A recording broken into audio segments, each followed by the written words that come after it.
Welcome back to A Better Way of Earning podcast. On our welcome episode, I introduced a concept that we're going to explore throughout this season. The idea that many of us have been following what we call the public playbook. The traditional advice we've heard about work, money, and success.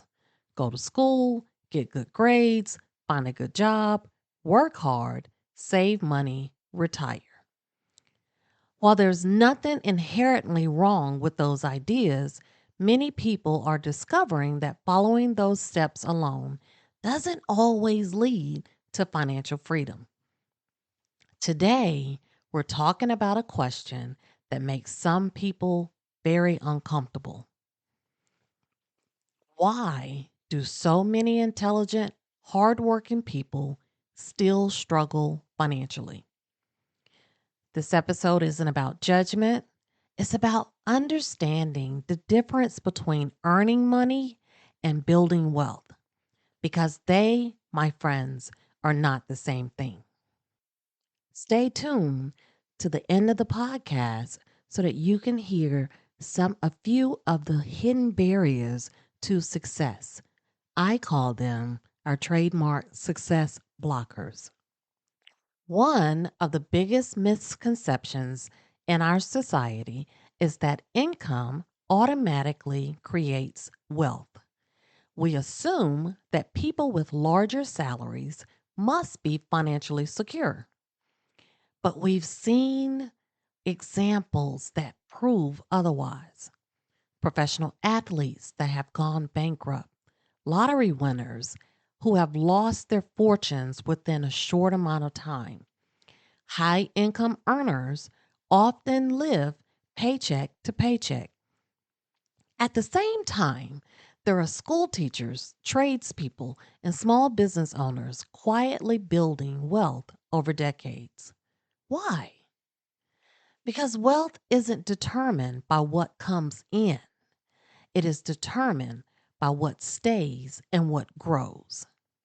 A person earning $50,000 annually who consistently invests and manages their money well can eventually outperform someone earning $150,000 who spends everything that they make. Income creates opportunity. Habits create wealth. The lifestyle trap. Let's talk about something called lifestyle inflation. This happens when every increase in income immediately becomes an increase in expenses. You get a raise, you upgrade the apartment. You buy a new car, you increase your spending. Then comes another raise, and the cycle repeats. The problem isn't enjoying your success. The problem is increasing your expenses faster than you're increasing your assets. Many people look wealthy. Let me say that again. Many people look wealthy. Few people are actually building wealth. There's a huge difference. One purchases things, the other purchases options. The goal isn't to impress people. Your goal should be to create freedom. Freedom to choose where you work, freedom to leave unhealthy environments, freedom to start a business, freedom to take care of yourself and or your family. And that wealth ultimately provides everything you can imagine. Let's talk about what young adults and some older adults need to know about money. If you're in your late teens or early 20s, I want you to hear this clearly.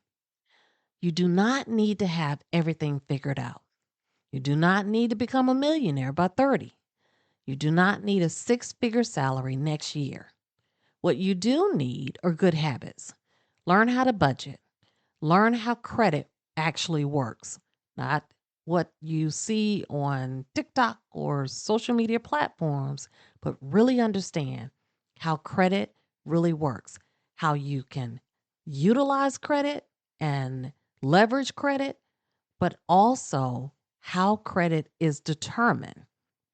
throughout banks, throughout employment, throughout credit cards, or whatever you're applying for. You have to understand what they're looking for and what does not count. You need to understand interest. That means interest in your bank accounts, interest that you're earning through your savings, your 401k. How does interest actually increase your money? Avoiding unnecessary debt. Now, I want to clarify. There's a lot of people that assume that if I pay for everything with cash, then I will avoid unnecessary debt and I'll be okay. But what I want you to recognize is that we live in a credit worthy environment. That's the ecosystem that we live in. You are judged by your ability to grow and increase your wealth by your credit worthiness.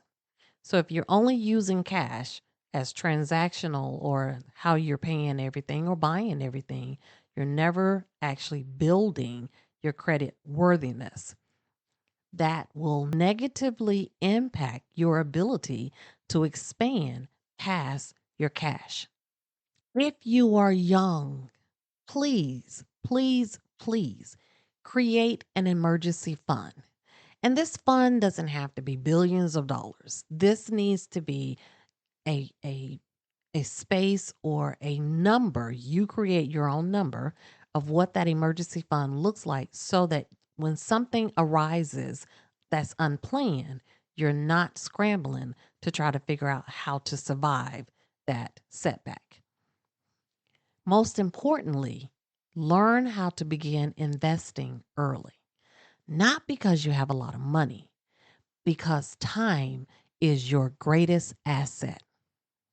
A small amount invested consistently over 20 years often beats large amounts of investing later in life. The earlier that you start, the more options you will create for your future self.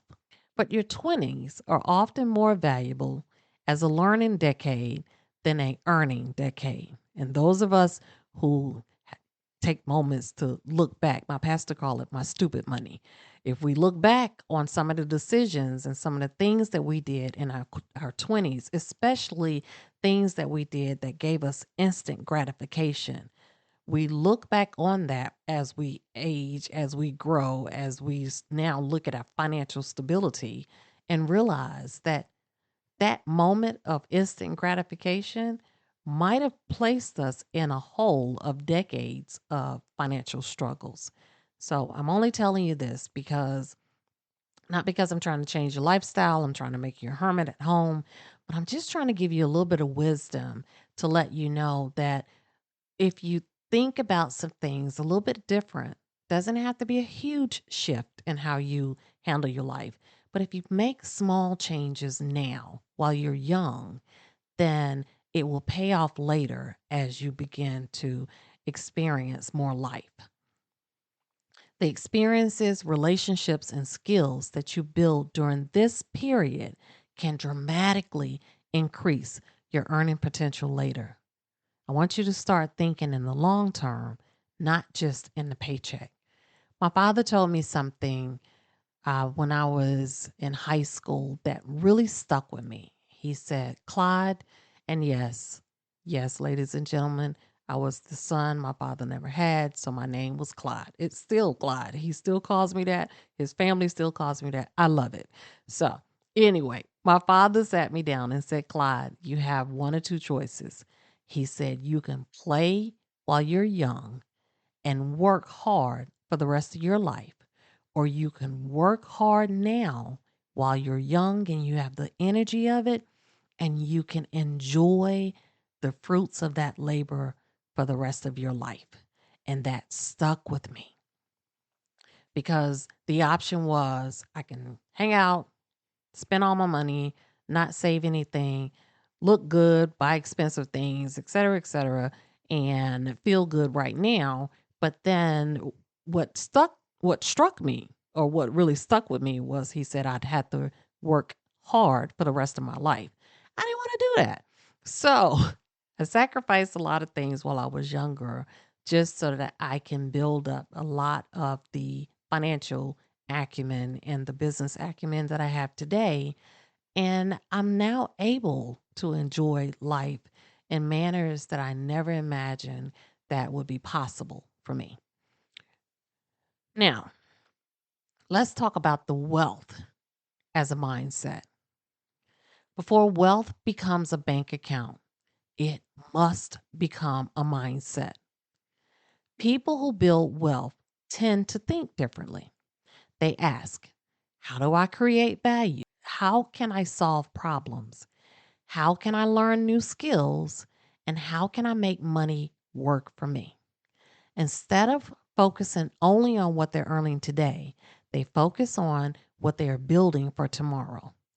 This isn't about greed, it's about stewardship. It's about creating stability, opportunity, and choices for your life that others may or may not have the opportunity to do. And that's something that every human being deserves to experience. I recently took a trip up to Ohio, and my Lyft driver, a young lady, was just talking about her last ride, and we were just chatting.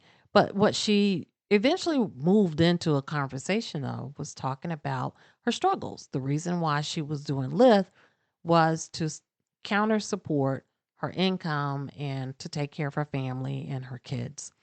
And so, one of the things that she said that really is applicable to this episode was, I don't understand why my entire life has to be a struggle. Why, no matter what I do, how hard I work, how many jobs I have, I still always find myself in the hole. And so I want to pass that sentence or that sentiment on to you, where you need to take a moment and ask yourself, do you want to spend all of your life in the hole? Each one of us has our own ability to have our own perspective of what in the hole means.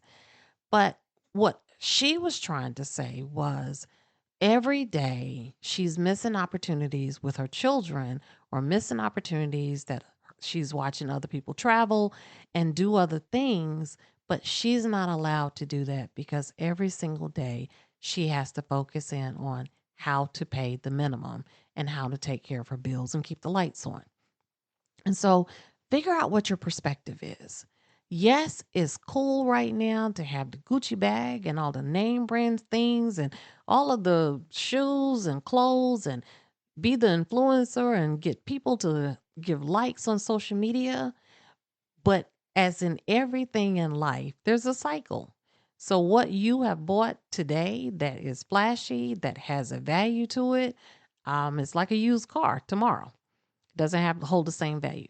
So if you've created an ecosystem or a system for yourself that you always have to continue to spend more and more and more to get that dopamine effect of people liking or people looking up to you or people thinking that you look fly and that you look good and et cetera, um, eventually that mountain will begin to crumble.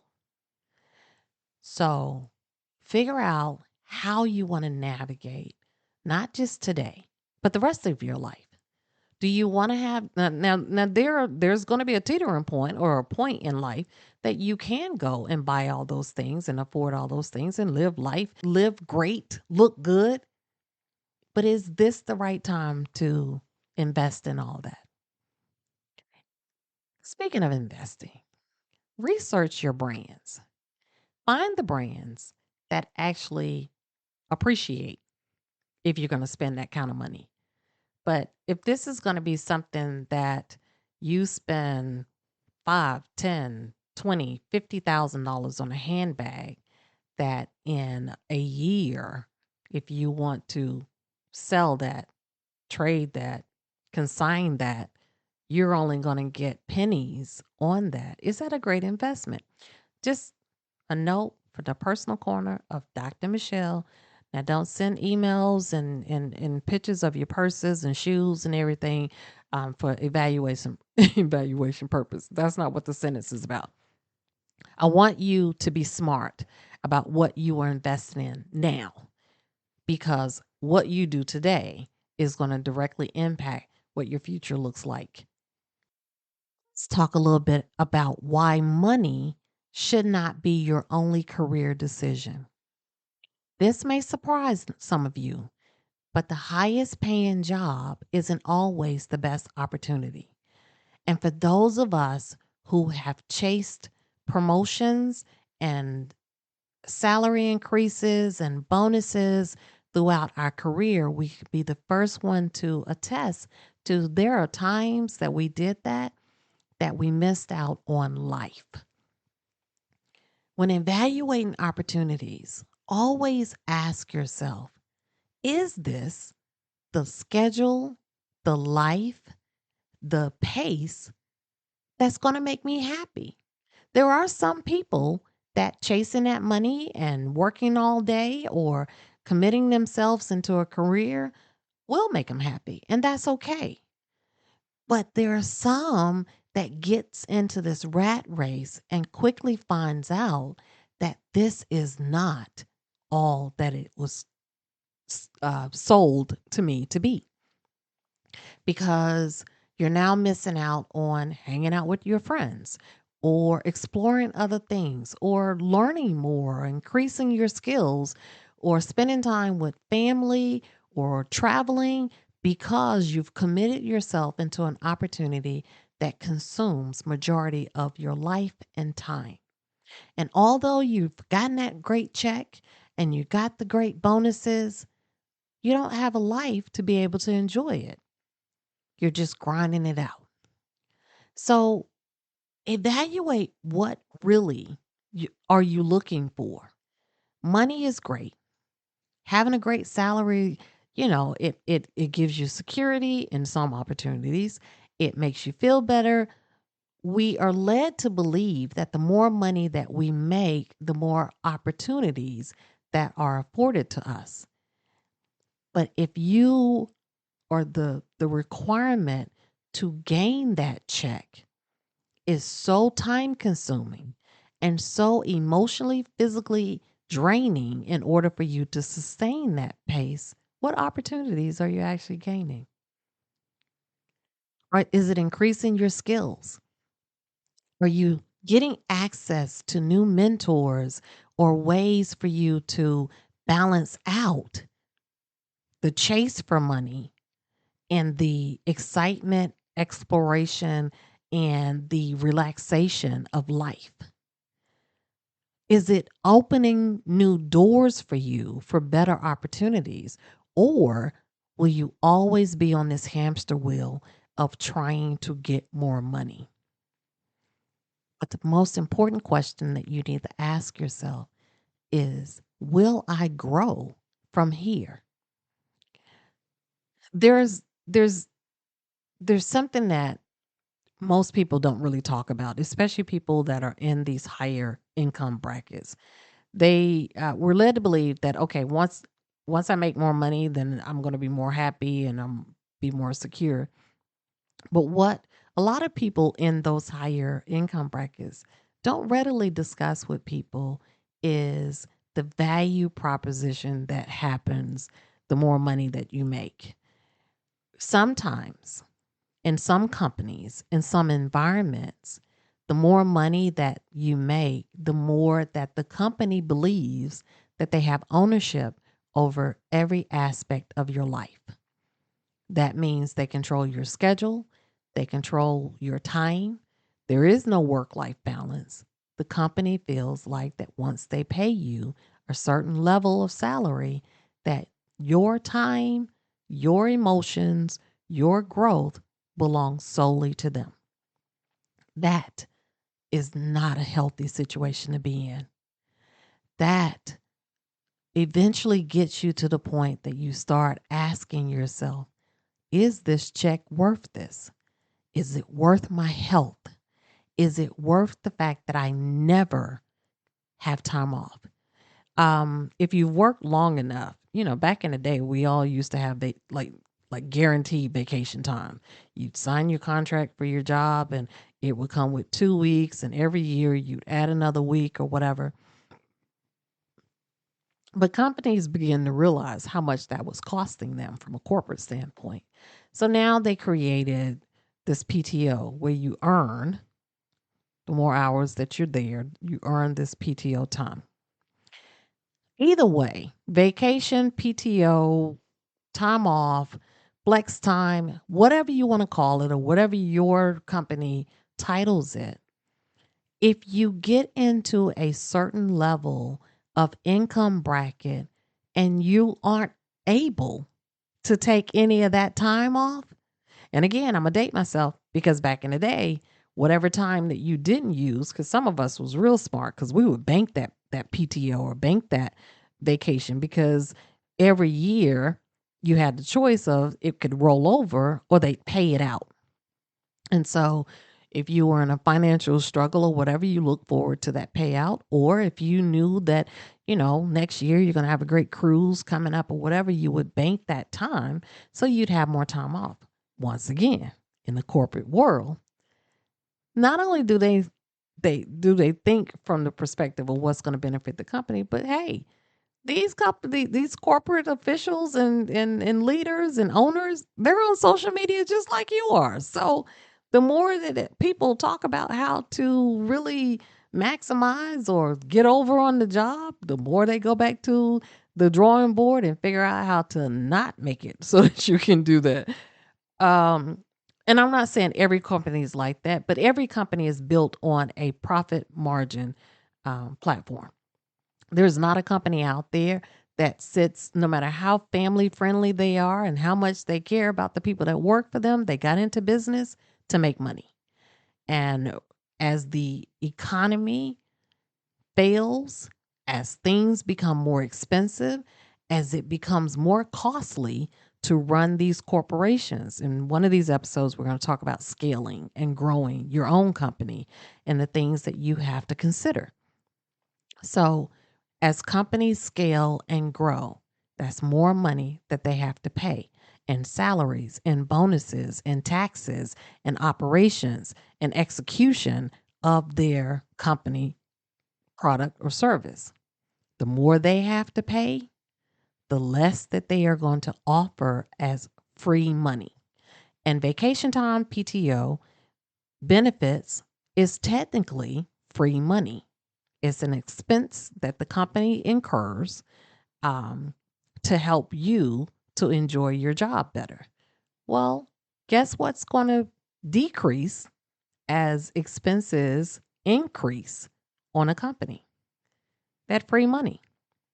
So companies started learning how to get around benefits and how to, even with your health benefits, they've now even recognized that there is a high pay for benefits. That means that you are paying a lot of money for you to utilize the health plan that the company offers. Why do they do that?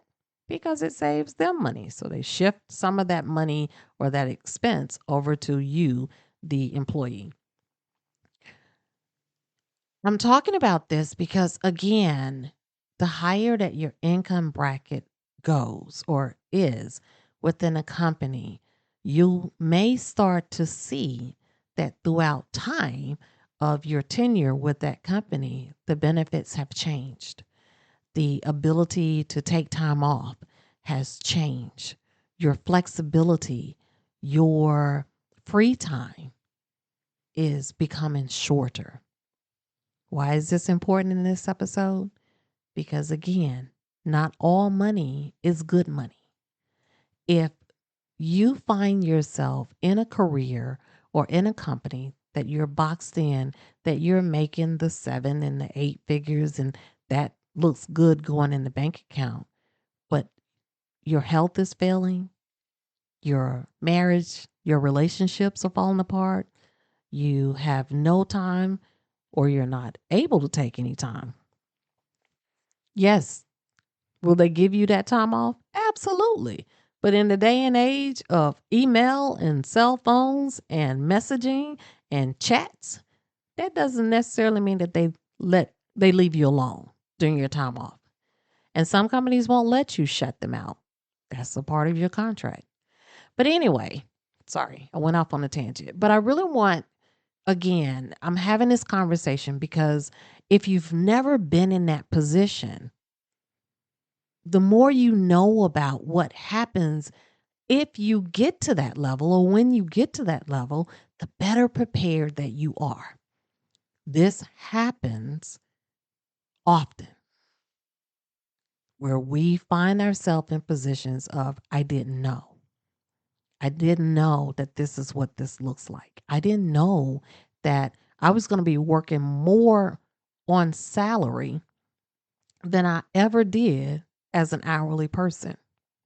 I didn't know that in order for me to get that bonus that I was easily able to get 2 years ago, 5 years ago, now the rules have changed for me to bonus with the company. And the measurable or the line to acquire your bonus is so far out of your reach that now getting bonus is almost unrealistic. But that bonus is tied into the contract of how much money they promised you to make. You see the cycle here? Okay, here we go. As promised in the beginning of the podcast, let's talk about some of our trademark success blockers that we've found that are hidden barriers to success for smart people. Number one, analysis paralysis. This is a circumstance where smart people, our intellect tends to get in our own way. Analysis paralysis is when highly intelligent people often seek multiple possibilities, outcomes, and risk. Instead of making a decision, they continue researching, planning, and preparing. The result of that is often missed opportunities, delayed growth, and lack of momentum. The key lesson that I want you to, if this applies to you, the key lesson that I want you to remember is progress beats perfection. Number two, the hidden barrier for smart people that causes them to limit their success is scarcity thinking. Scarcity thinking is where you feel like that there isn't enough. This is not the right time. I need to build up more money. I need to build up more foundation. I need to build up more education. Scarcity thinking causes smart people to compete unnecessarily, hoard information, fear of sharing opportunities, and definitely a fear of making short term decisions. And so, how to reframe this scarcity thinking is to understand that your success is not a limited resource. I know for me, this was one of my biggest ones because I felt like that in life, you only have one shot at success, right? This is what we hear, this is what we feel. We never hear about people talking about multiple or unfolds of levels of success happening at 20s and 30s and 40s. No, we hear about the big one, right? And so oftentimes through that analysis paralysis, we tend to feel like that we only have one shot at our level of success. And if we move too quick, or if we get it wrong, or if we try too early, then we're going to miss that one opportunity. So I want you to remember success is not a limited resource. If you think back early on the podcast, I talked about the fact that I was so focused in on what other people's definition of success was, I was unable to recognize all of my stages of success throughout my career, throughout my business development, throughout just life, because I was looking for the one big moment. Okay. And the third and usually the most hindering hidden success blocker for smart people is the fear of success. And I talk about this a lot. I assume that people are very aware that this is one of the most common barriers for people in general, but especially for highly intelligent people. It's not the fact that we fear failing. We understand the logic of failing. We understand the barriers or the steps to prevent failure. But oftentimes, internally, we don't openly discuss it, but internally, our biggest fear is what if it does work? We want to have a plan. We need to make sure that everything is right before we achieve that success. Back to that analysis paralysis. Am I in the right position? Am I prepared for this? Am I going to be able to sustain this? That fear of success. What actually happens after this actually work? It creates success, creates visibility. Now I'm no longer just the person that people know. Now I have status and I'm prominent. And for a lot of intelligent people, we really fear what that really does and how that impacts our life in the future and the people around us. It increases our responsibility now. If you're already a overthinker and a planner, now you are an information overload of how you show up. You need to make sure that you are prepared for this level of responsibility. You have expectations, not just for yourself, but for the people around you. That now that you've achieved this level of success, the expectations of everyone stepping into that level of perfection that tends to terrorize us basically, where is but they don't really know me. They like me, they appreciate me, they give me compliments. um I've noticed, especially with highly intelligent people, the more attention, the more promotion, the more that people begin to give you accolades and appreciate who you are, it creates an internal level of stress and fear. And then the biggest part of that fear of success is change. I like my life the way that it is. Yes, I want to have success. Yes, I want to live a comfortable life. Yes, I understand the logic of why this is a great goal, but I'm good where I am. So, how can I do this and still remain the same? I don't want people to think that I've changed. I don't want to lose the people around me. I don't want the people that grew up with me to feel like that now I'm a different person. So, we don't know how to process this. Many people unconsciously sabotage opportunities because success requires them to become someone new. The key lesson for the fear of success is you must be willing to outgrow the old version of yourself. That doesn't mean that you're an imposter. That doesn't mean that you forget where you come from. It doesn't mean that you've left the people from your old ecosystem. It just means that you are walking in a pathway of the success that was designed for you. Throughout season 2, one of my goals is to make sure that you have something very tangible and relatable to hold on to and to work on.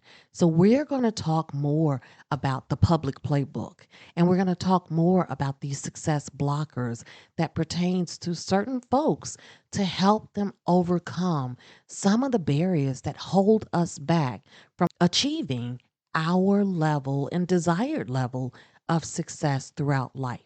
Whatever that looks like and whatever that picture looks like, there's still some common blockers that through research I've found. And it's not just about you or your background or where you grew up at or the limited amount of money or the excessive amount of money that you've had access to. It is a part of a neurological process. This is how our brain protects us.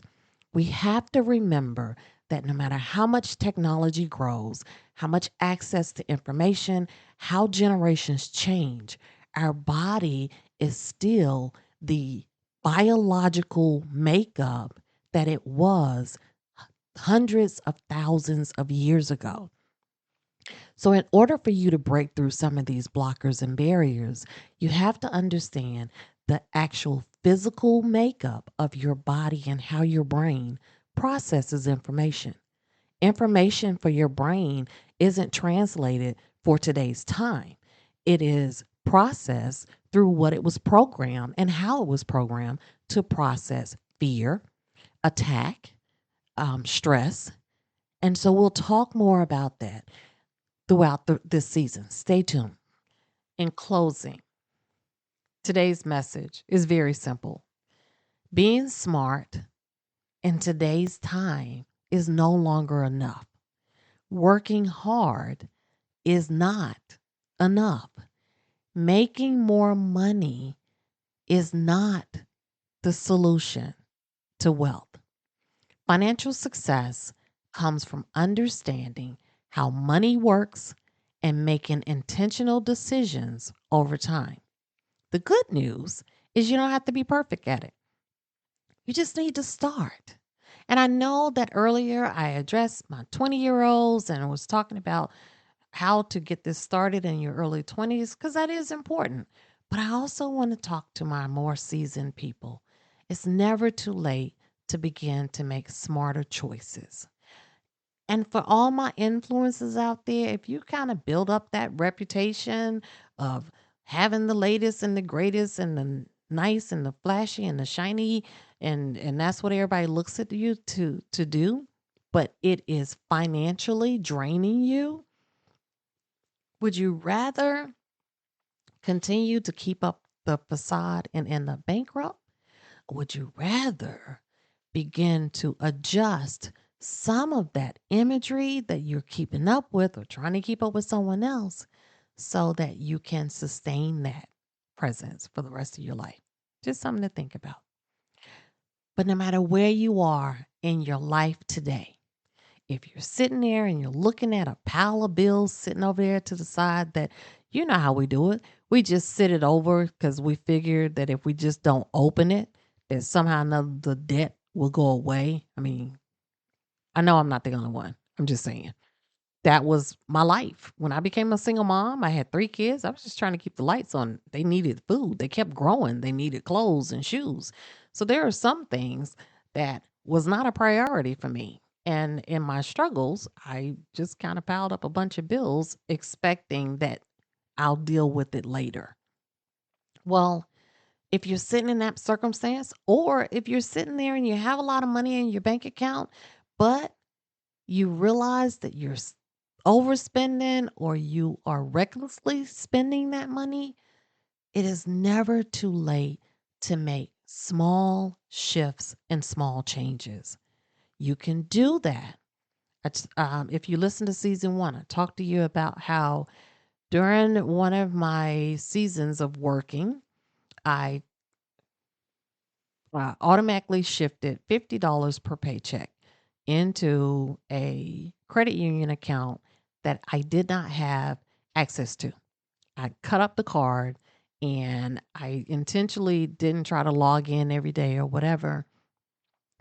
And after a couple of years, I actually forgot about it, but after a couple of years, when I looked in that account, I had thousands of dollars in an account that was sitting there. I tell you that because I want you to understand how our minds process money. Because it was out of sight and out of mind, I did not create reasons to spend it. When you have it in hand, when you have instant access to it, the human nature is to figure out something to do with it. Well, and especially if you come from an environment where you've struggled with not having money, or you've been hungry, or you've been homeless, or you've had these years or experiences of going without. Oftentimes, even when we make money and make a lot of money, if we do not heal, that hole of lack, we will find ourselves continuing to feel empty and overspend because we haven't solved our past issues.